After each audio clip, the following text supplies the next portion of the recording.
We tend to look at the technique and how do I just do more of this technique and how do I get better at this technique? It's like understand the business first, then you're going to actually get more at bats, get better at the dentistry. People don't do that. Why?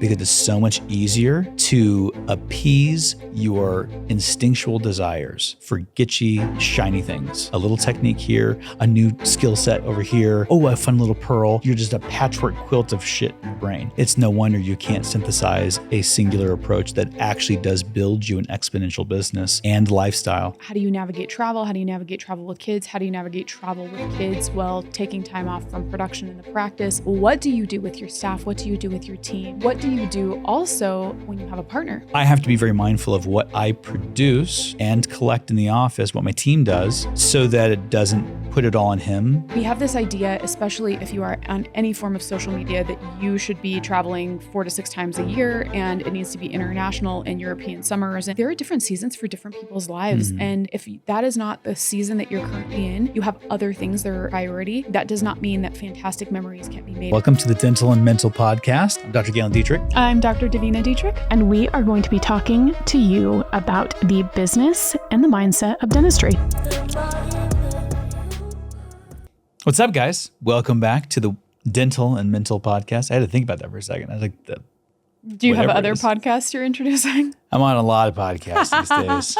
I'm Dr. Galen Detrik. I'm Dr. Davina Detrik. And Pura Vida. That's the word on the street. Fill us in. What's happening? Something very new for the Detrik family. Yeah, something very exciting is happening tomorrow. So tomorrow we are going on our first international trip, taking all of our children. Yeah, 3 of them. 3 kids. So we haven't talked about, we don't talk about our family a lot, just generally. I mean, I think people know we have a family, but we hope we don't talk. I don't post them on social media, just personal preference. We don't talk a lot about them. So this is really the first time that we're mentioning the fact that we have 3 children. Yeah. All right. 15, 7, and 2. Yep. Big spread. We planned that very, very well. There was no planning. There was no planning. So tomorrow is our first international trip, taking all 3 of our kids. And we wanted to talk about that today because there's so many pieces that go into it, especially as a practice owner, right? As a practice owner, as a family, how do you navigate travel? How do you navigate travel with kids? How do you navigate travel with kids while taking time off from production and the practice? What do you do with your staff? What do you do with your team? So I wanted to ask you a lot of those questions. What do you do also when you have a partner? And how do you navigate that? Yeah, there's a lot of layers to this. Right. So yeah, we wanted to talk about that because it's a fun topic that we've had a lot of our clients and students ask us about too. How do we travel? When that's really one of the goals that a lot of people have, right? They want to make money to be able to travel.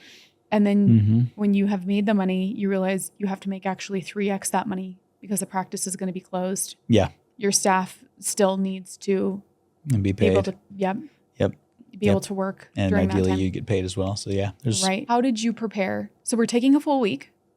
Yeah, exactly. We're taking a full week.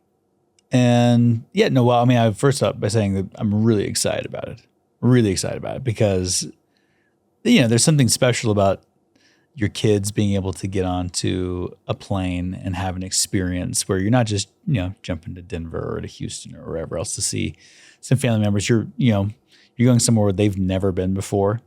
Everything's brand new to them. You and I have been, but it'll be, and that's the thing. Like for a lot of our travel, it's been you and I for dental CE, for a lecture, for whatever it is. We're usually gone for 3 days, right, and right back, or be one of us that travels. So it's a unique thing for us to be able to take a full week off, both of us, all 3 kids, brand new place, overseas. Like it's different for sure. Yeah. So I mention that because I think if you're going to do something like this, if you're like, man, I really want to travel and I want to take my kids, you have to have that excitement to be able to do what I'm about to say you have to do.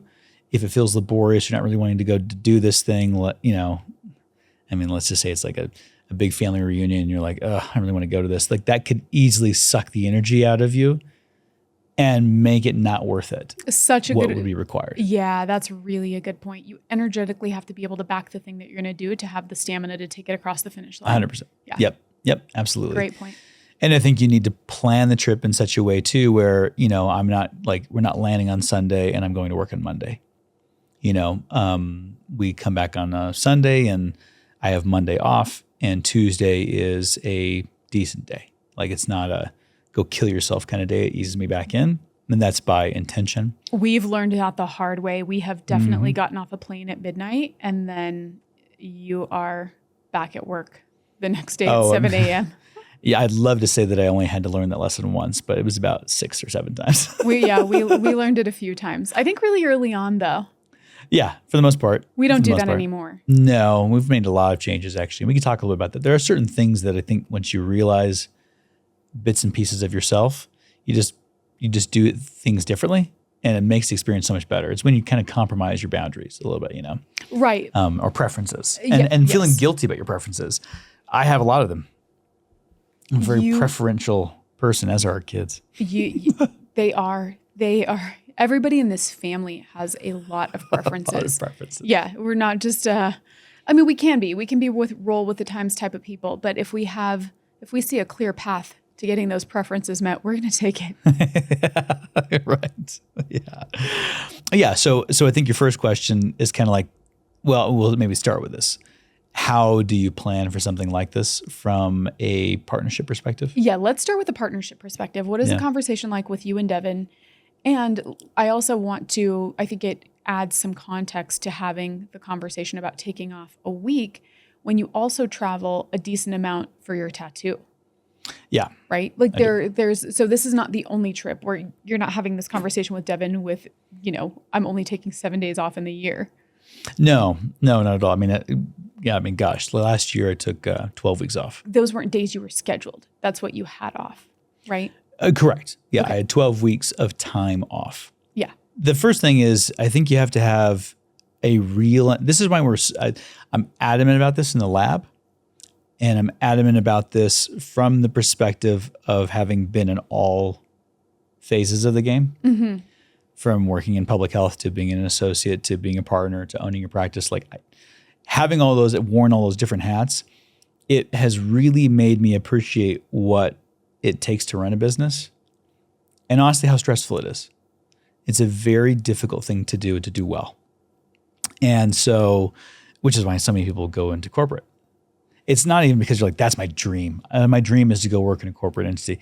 It's not. It's that they've done something actually that is of tremendous service for a lot of dentists. Right. Which is, we'll take that really stressful part away from you and let you make money and have a life still. Right. Yes. And from that standpoint, I got no ill will towards them. I think that's brilliant.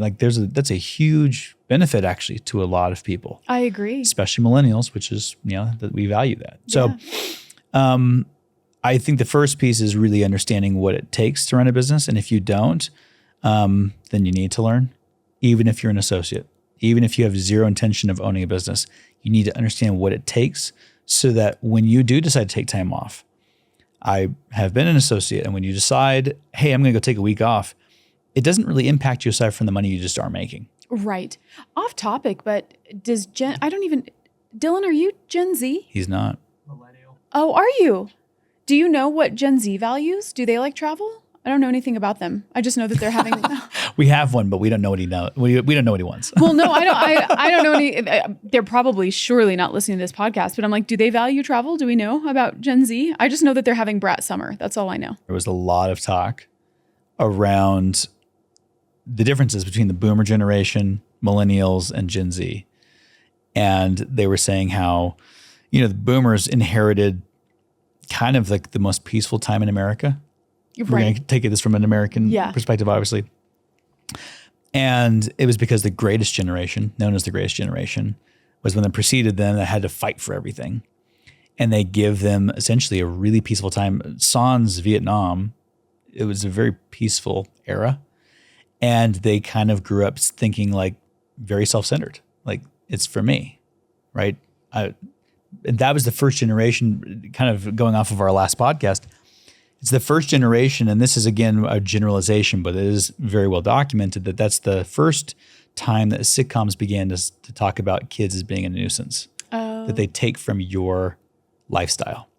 And so it became more of that concept of like, you're sort of keeping me from what I want to be able to go do. And so it was theoretically one of the most self-centered generations. Millennials were then this group that come from that were very selfish in our own ways. But we're different in that we did not inherit a peaceful era or an era where, like things are relatively inexpensive. We inherited like the worst of that, right? Because all of this money's spent and not saved or given to our generation. The big, great generation gave to their kids, but this generation, the boomers, didn't give to us, right? No, they charge us $1 million for a trap house. It's like the boomers were like our professors in dental school who were like, oh, you guys, the greatest profession of all time. You pay for your debt in no time. And you're like, how much was your debt? $4,200. Right. That's my first payment of 30 times 12. And what is it, Dylan? You bought your house for 4 raspberries or something? Yeah. $4,200 in student back loans. rub and you're good to go. Yeah, and you bought your house for 4 raspberries. Yeah, and we're sitting here like, wait, how much is a loaf of bread? Oh, holy moly, dog, right? So yeah, it's very different now than the Gen Zers were the ones that had hover parents. They're always like watching out for everything and allergies and all the rest. And so they actually kind of rebel against that with wanting like even more autonomy and independence.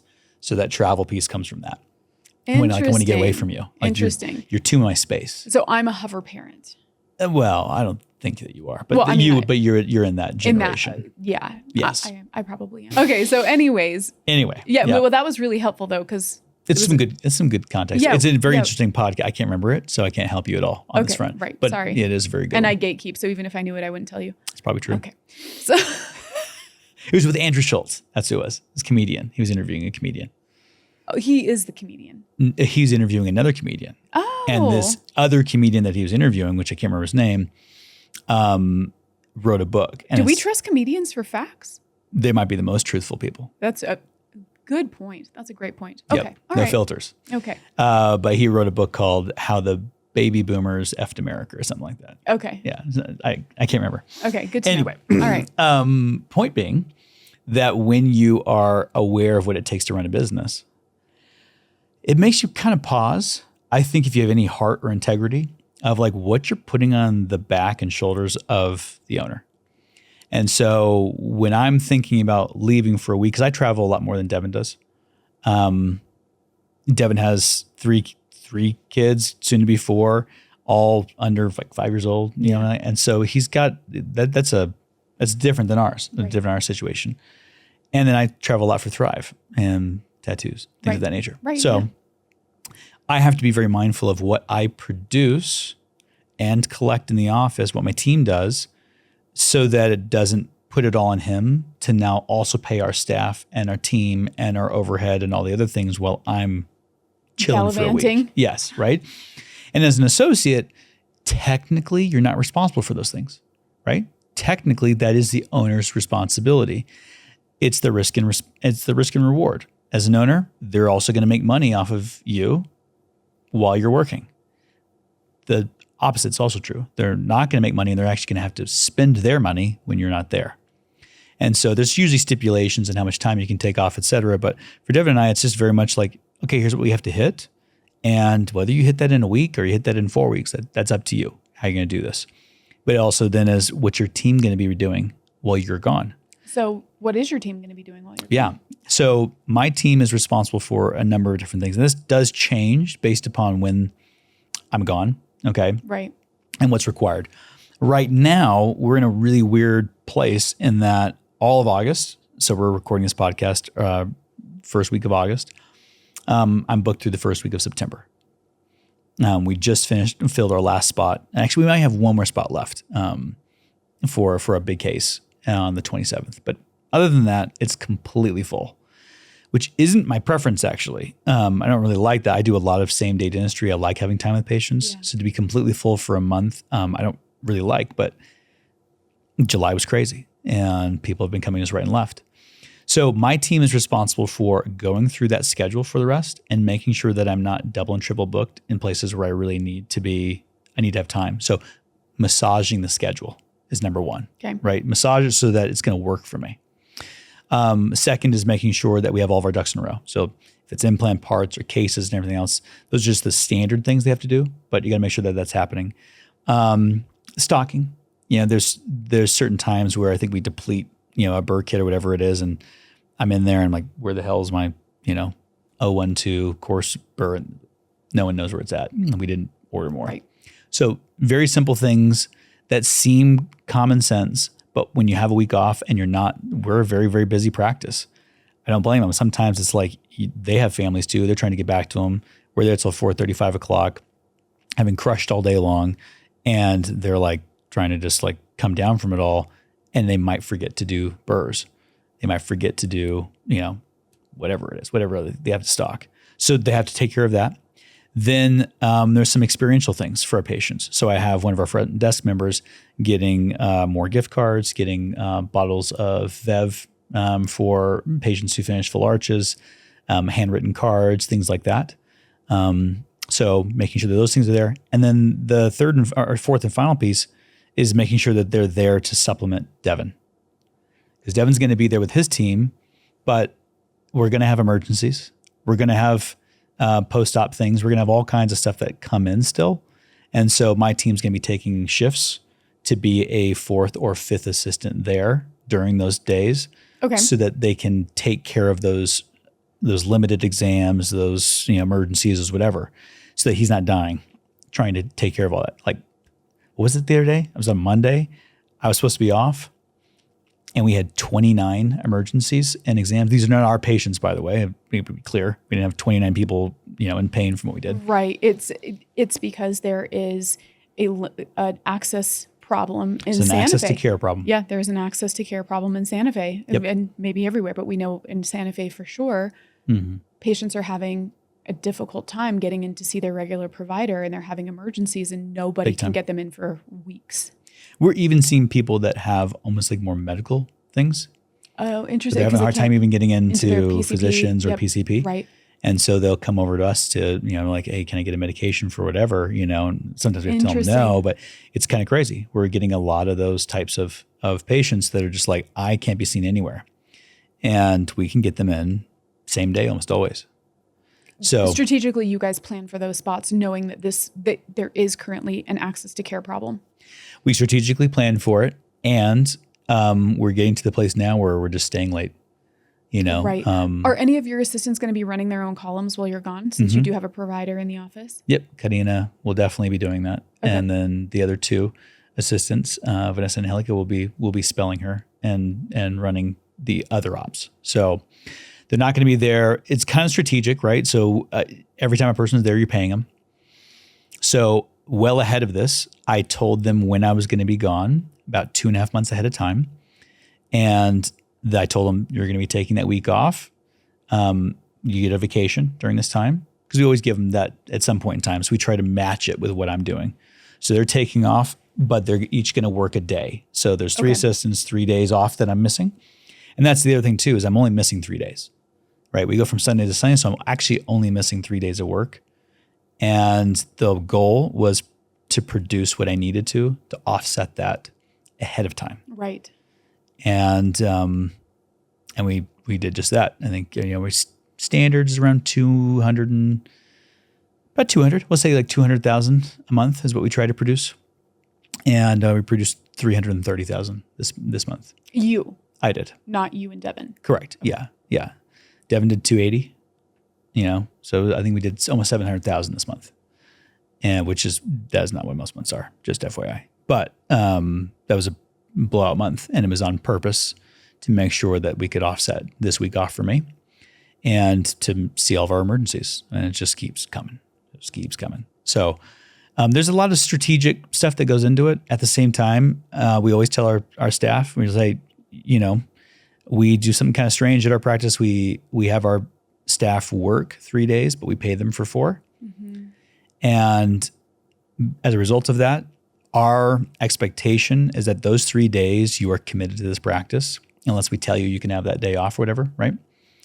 And so that's a big part of all this too, is just making sure that your team knows, if the team needs you and things are just going crazy and the systems and the strategy and all that we put in place isn't working, or we're finding holes, you're on call. Get in there, right?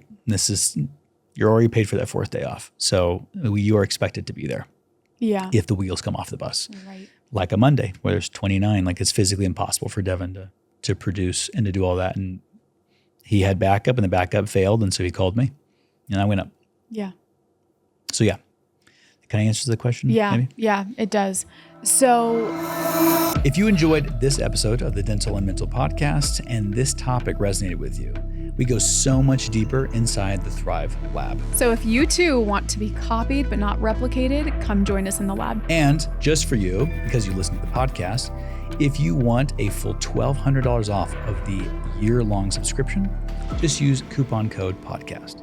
See you then. You had to get the production in line. We know what your team's going to be doing. Mm-hmm. Now, what happens when you're actually gone? Are you completely removed? Are you still taking phone calls? What is that? What is that going to look like? So I'm on call this weekend. Devin and I kind of alternate being on call. And how are you on call? I saw you put your phone in airplane mode for this podcast. Busted. Kidding. I actually didn't put in airplane mode, but I was just kidding. So on call, I mean, my favorite still for on call is Dave giving me a phone call. My best friend Dave is a GI pathologist, so he wants to know what on call for a dentist looks like. He's like, this is the most silly thing I've ever heard. We're always talking shit to each other about, he's a physician, I'm a dentist, and I'm not really a real doctor and all the rest. But he would say that he's not really a real doctor either. He just looks at slides. And so we always, give each other shit back and forth. And he said, he left me a voicemail one time. And my voicemail had said something to the effect of like, if this is a dental emergency, please call, whatever. And he left this hilarious message about what in the world is a dental emergency. Like what it could possibly, like your teeth just falling out of your head, you're bleeding profusely from your mouth. Like what is a dental emergency? Until a dental emergency happened to him where he was working extra shifts. It was super late. He had 14 hours at the hospital. He gets into his car and he sees an old piece of bread that his son left in his car seat. Like crusty bread. old piece of bread. And this man is starving after this shift. So and a little loopy. Yes. So he leans over to snack on that old bread, just thinking like, okay. Bites into it and chips his front tooth. Shears off number 8. Yep. Yeah. And now we know what a dental emergency is. It just takes one little thing like that. And then you realize, oh man, Devin and I tell it to our staff all the time. This is actually kind of an important point. If you listen to this and you own a practice or you run a team, whatever it is, helping your staff understand the bar that you have for excellence and for customer service is a very difficult thing. It's not for any other reason typically than they just don't love the business as much as you do.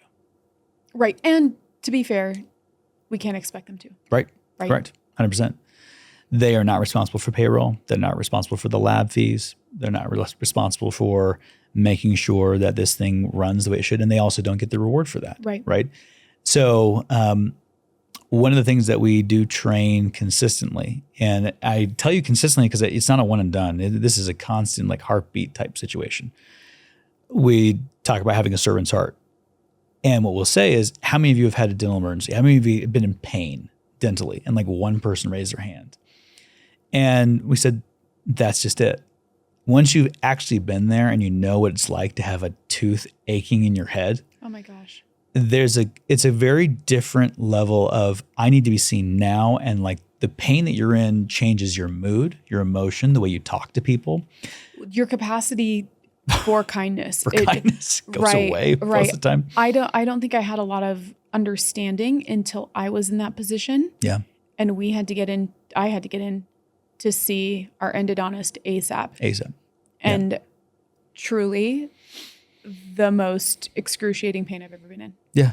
Yeah. It's brutal. You think these patients as being being assholes. They talk to you some sort of way. They have, little grace for you, and they don't understand what you have to do.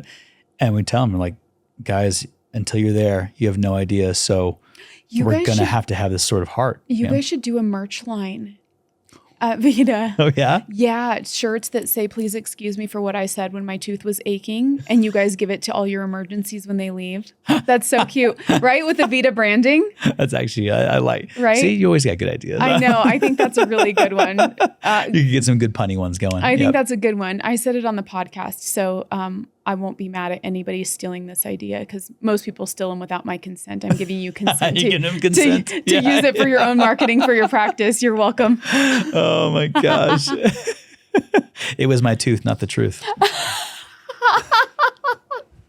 That's so good. Yeah, you guys should make those. That's really cute. And then, because Santa Fe is so small, as if we didn't need more emergencies coming into the practice, I think that's, it's good marketing. It actually is. That's actually very, very genius, my love. All right. Genius. Okay. I'm glad you gave consent because otherwise we would see them all over the place just anyway. I know. I'll send you my invoice. Yeah, okay, I'll take it. You got it. I'll send Devin my invoice. You got it. I think it's just embedding that mentality into your team really at all times. But that has to have a corollary. So this is going a little off the rails here for a second. But when we're planning for a week like we are, is the idea of if there's just a week where people are in pain and they're not able to get somewhere and get in somewhere, your job is to come in. It is all hands on deck. Doesn't matter if you had that day off, you're coming in, okay? And when you do that, your job is to triage and to care for that person just like it is when you're family members. Okay, great, awesome. Our teams are actually really pretty damn good at that. They also then require something else from you, which is something that we see a lot of times lacking in practices, and is that safety from patients who you can't use tooth pain as a caveat, right? Patients that are actually just assholes. Mm-hmm. And treat your team some sort of way, and telling me just have a servant's heart in this when you don't defend them and you don't say you can't talk to my team that way. Right.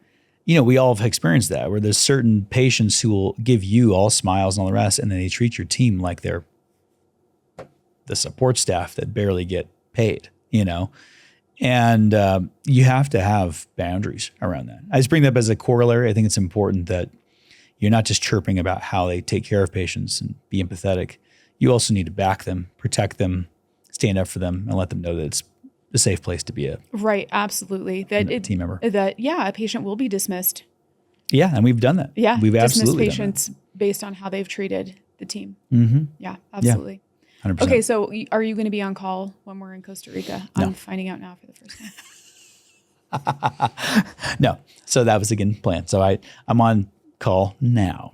Oh, okay. Right until we leave. All right. Technically, when we're wheels to the well and landing in Costa Rica, I'll still be on call for about 6 to 8 hours. Oh, okay. That's fine. But all good. We have a great team. So it's usually myself or Devin, and then one front desk and one assistant, and then our virtual concierge. So there's always that team, and that just rotates, right? So the whole team rotates once a month, and Devin and I rotate twice a month. Okay. So Devin will be on the next go. Well, so another question I have is, since the system sounds pretty well dialed in and we're really testing it for this time, Yeah. is there opportunity for more of these, say, later this year? Well, there's going to have to be because I've already scheduled another one with you. Oh, well, I know. So we're going to Spain and Morocco Yeah. later on this year. Yep. Yeah. Yeah. Yeah. No, I do. This brings up an interesting point because we were talking to a couple of dentists that came out to visit us, a couple of coaching clients. And we see this all the time with people who are practicing. They own their own business. They also have children, usually small children. Throw Devin in this category. And it's like, travel sounds great. They all want to do it. It's really hard. Right. With kids. So I'm going to ask you a question. First is, why is this our first one? Right? Like, it's not a monetary thing. It's not a desire thing. Why is this the first international trip with our kids? Like, as a family vacation, all going out. Why do you think this is the first one? And what's the context for that? Why not sooner? Well, I think the different ages that our kids are this is really lining up with this. It's going to work with the ages that they all are. Obviously, we have a toddler, but I am really believing in her that she's going to be able to get it together. We did ask her the other night, right? We asked her, and it was like, where should we go for vacation? She goes, maybe Costa Rica. Yeah, like whispers it. I've been coaching her. You've been coaching her. I was going to say, coaching right. has lots of different hats in your, right. in your life. It absolutely does. I think the other thing too is you and I are really mindful that our son is 15 and we have a limited amount of time with him. And we're already seeing it. He can drive now. He's got his own life, his own friends, his own agenda, all of that. And so I think we're really intentional about getting in some good memories now. Yeah. I think the other thing too, in full transparency, with building 2 businesses, really 3, over the last 8 years, all of our focus and extra time that we've had off, if we were going to travel, we were traveling for business. It wasn't for pleasure. Right. I think traveling for pleasure has only been something that we've done within the last 2 to 3 years. Yeah. Yeah. That's very, very true. No, we delayed that gratification for sure. And it had to be done. I mean, there's a limitation to how many times you can just get up on a plane and go. And so if the business is requiring that, there are just times where that's the case, right? It needs more attention, and you're making an agreement with yourself and with your significant other, like, we're going to commit to doing that, and we will at some point go on a vacation for pleasure, but the business needs that love right now. And that speaks a lot to actually an agreement. I think sometimes we get in trouble when it's not an agreement, right? You haven't made it clearly stated, here's the expectation, which goes back to, like, if I was just like, hey, Dev, let me know what you're going to need for next week, because I'm going to be gone. And didn't inform him and let him know and put it on the schedule and plan and let him know too, like, hey, I'm going to produce extra this month so that you're not in the red and struggling and stressed. I think we have to clearly state our expectations and go above and beyond to make sure the person's cared for. Yeah, absolutely. I think the other thing too, for anybody who's listening, like, that we're just, like I said, within the past 2 to 3 years, entering a season of travel. You and I started doing more of it for pleasure, just the 2 of us. And now we're bringing our family into it. I don't think that we have this idea, especially if you are on any form of social media, that you should be traveling 4 to 6 times a year, and it needs to be international and European summers and XYZ, right? There are different seasons for different people's lives. And the truth was that wasn't our season to be doing those things. And that's okay. If that is not the season that you're currently in, and travel is not something that you and your family are doing right now because you're heavily focused on the business, because you have other things that are a priority, that does not mean that fantastic memories can't be made for your summers, for your family dinners, for the conversations that you have. By no means do all of the things that are really important to sustain your family require travel. Right. They truly don't. I didn't travel much growing up as a kid. Yeah. So I want to say that because I think a lot of people may have that expectation that they have to, right? Like, I've got to take the kids here. I've got to do that. Or if I'm not, I'm failing. Or if I'm making X amount of my business, but I haven't done that, like, what's it all for? Or whatever it is. I think it's just take the pressure off. It happens when it happens, and you'll know when that time is right.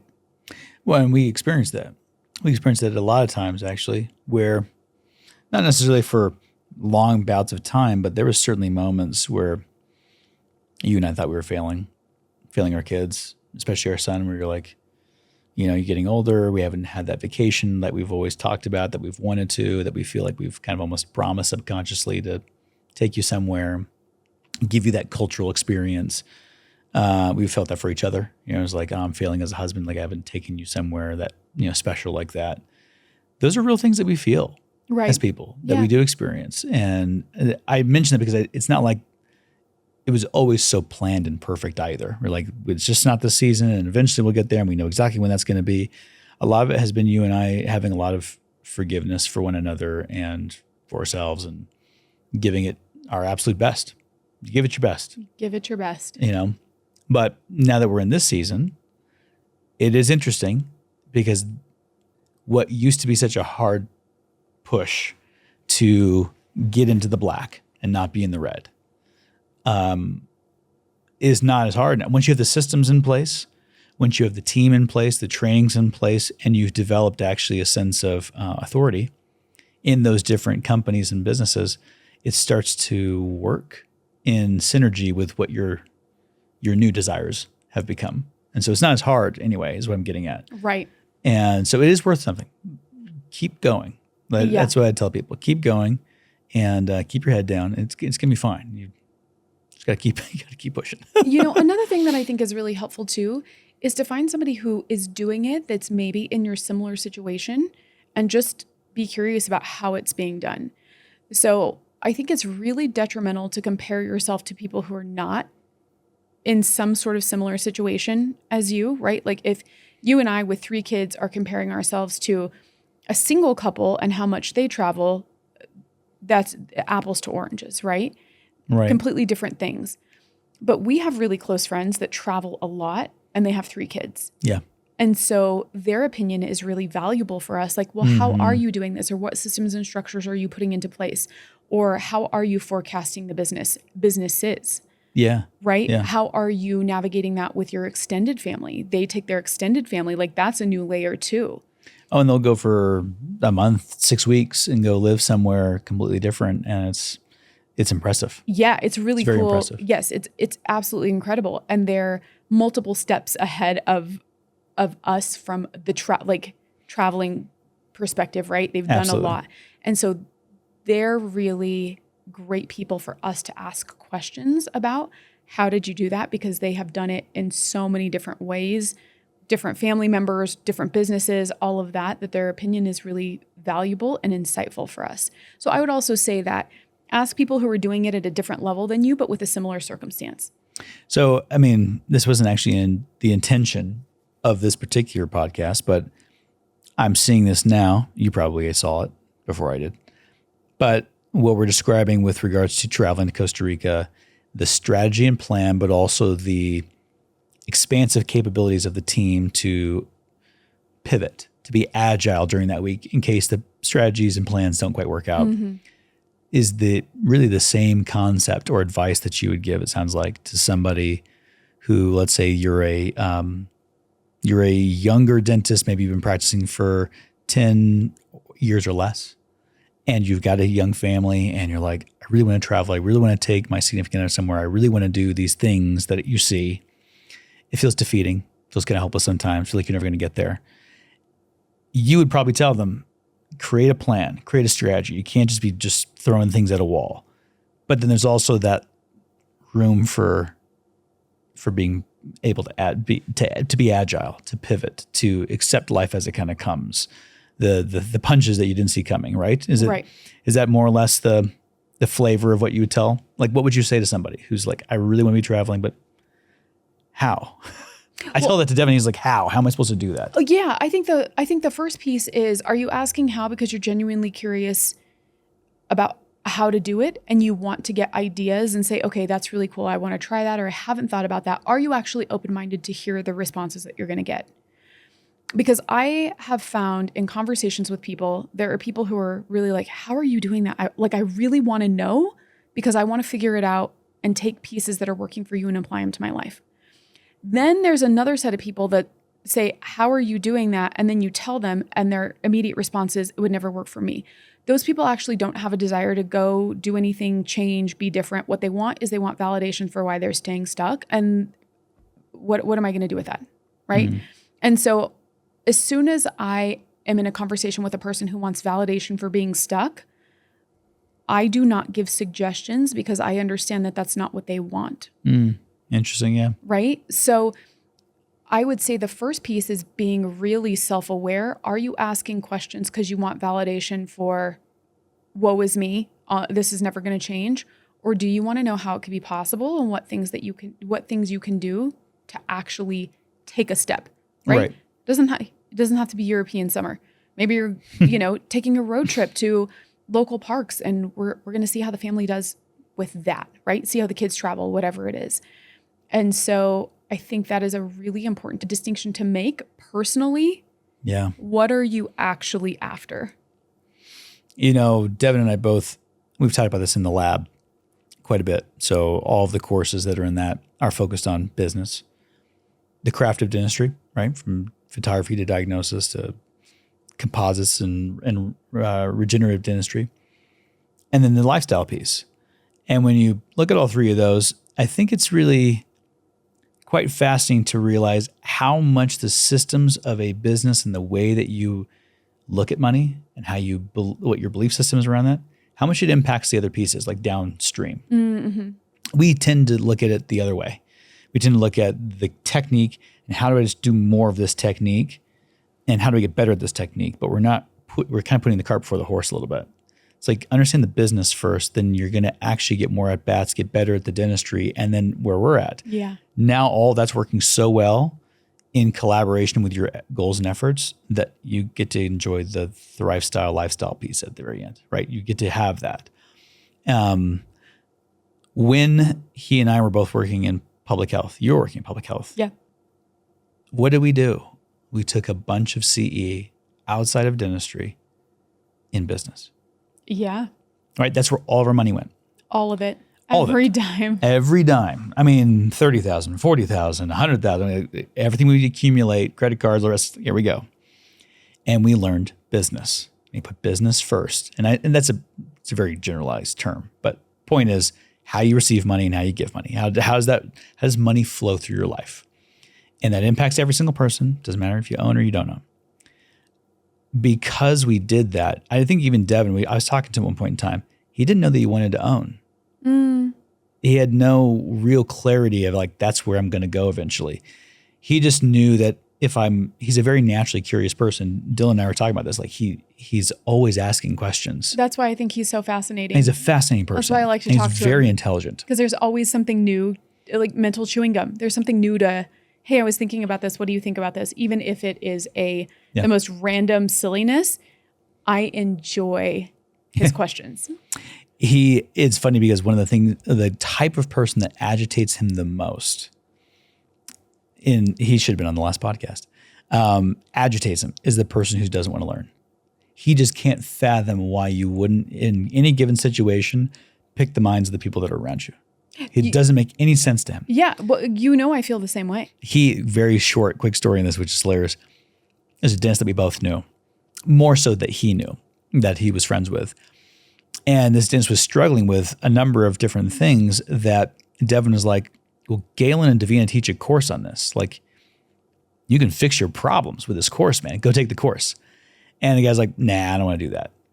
And Devin took this friendship and said, I'm blocking you. Took his number, blocked it, all the rest. And I was like, dude, that's pretty hardcore. And he's like, why would I be friends with somebody who has zero intention of growing when I give them advice? Like, this is a friendship. You take the advice and you go run with it. Like, make the phone call, do the thing. Right. And because he saw an obstinance in this person, he's like, why would I want to be associated with that? And Devin is very much that person. He's very like, it's this or it's this. Like, he doesn't have to, he's very decisive that way. Right. Yes, he is. Right. And you're the same type of person. It's very decisive. It's this or it's this. And I love that actually, because it's a strength. Yeah. Directed correctly, it's a very, very crucial strength. Yeah. But yeah, anyway, all that to say, we took these business courses, we poured lots of money, lots of time into it, because you never know when your mind's going to change. You never know when the opportunity is going to show itself. And Devin's mind changed, and he said, I want to own a practice. Imagine changing your mind, saying, I really want to own my practice. And that's when you have to start learning how to run it. That just delayed you however many years you were pondering before. Right. So Devin spent whatever it was, 7-8 years in public health. He could have wasted 7 to 8 years, but instead, he's one of the most prolific business people that I know, has taken a practice from sub 500,000 to over 5 million with me in the last ever 5 years. Right. Name another practice that does that routinely. They don't. He's brilliant. And it's because he put so much time. I put so much time. You put so much time into understanding business first. People don't do that. Why? Because it's so much easier to appease your instinctual desires for gitchy, shiny things, a little technique here, a new skill set over here. A fun little pearl. And you're taking all these pieces that have they're not stitched together. You're just a patchwork quilt of shit in your brain. Yeah. And it's no wonder you can't synthesize a singular approach that actually does build you an exponential business and lifestyle. You're just wasting time. Yeah, you have to be able to hear it too. You have to be in a place where, we've had stuff that we've taken to mentors and we've been like, what do you think about this? And they have ripped it apart. Destroyed it. Ripped it apart. And our egos, and more than mine. I was, you're less attached to those things. I'm like, well, the point is, I put so much work into this. Yeah, that's true. You put more work into it. So there is, that watching somebody rip apart. No, I just have a harder time killing my darlings. That's all you've it is. been working on. I get very attached. But the point is, you do have to be willing to get the feedback of this sucks. It makes no sense. Here's a better way to do it. Yeah. And be able to hear that and be okay with it. We're ready to wheels to the well, get a couple of rooster tails and sail off into the sunset. I'm so excited. It's gonna be a good time. Yeah, I'm really excited. We've got zip lining, coffee plantation tours, ATVs, yeah. Pool time, yeah. Yeah. Watching our chubby little baby just go cruising through. Oh, yeah. And our middle daughter is 7, and she has so many facts about animals already in her back pocket to wow and dazzle. And so... Pura vida, here we come, man. Yeah, she's ready, 100%. Well, hope you enjoyed it. We'll catch you on the next one. Bye, guys. Thank you for listening and or watching the Dental and Mental podcast. If you enjoyed this episode, or any others for that matter, feel free to tap that subscribe button on YouTube, Apple, Amazon, as well as Spotify. While you're there, why not leave us a review, up to 5 stars? And if you're on YouTube, go ahead and leave us a comment. Let us know what topic you want us to discuss next. If you like what you heard today and you want to be involved in the Thrive world, from coaching to courses or just to connect with us, go to thethrivedentist.com.